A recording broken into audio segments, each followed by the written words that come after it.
Just to recap, we've been shut down the last 2.5 days. Savage will remain closed all day. But it's Saturday morning now, about 8 a.m. We're back in the field. We're supposed to be able to run 8 a.m. to 8 p.m. But it's pretty high winds today. It's pretty windy.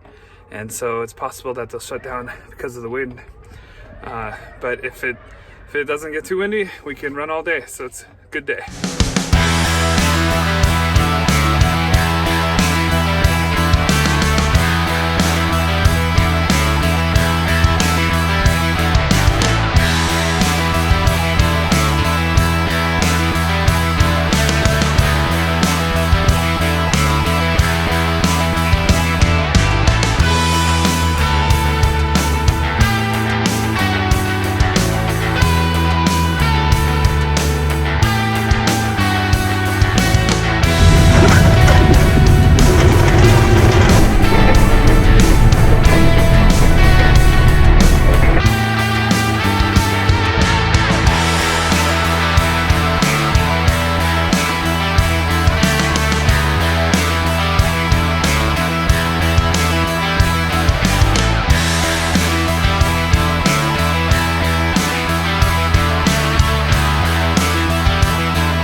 Alright, while I'm sitting here waiting, I'll go ahead and just explain how Sugar Beet Harvest works a little bit. So the tractor you've seen me driving is a defoliator, and what it does is it takes the foliage off the tops of the sugar beets. So it takes all the green leaves off. It has these flail choppers that kind of cut that up like a big mower.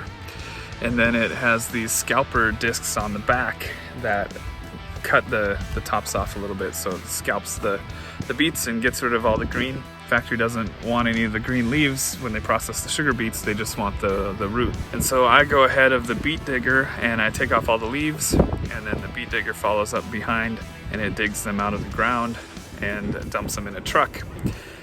So the trucks head off to the beet piler, so we just take the beets into the beet piler and they pile the beets there. And then all winter long the factory hauls them into Sydney, Montana, where they process them into sugar. When the truck gets to the piler, they weigh them, and that's how they know how many beets we took out of our fields. And then they check them to see what the sugar content is, and that's how they figure out what to pay the farmers.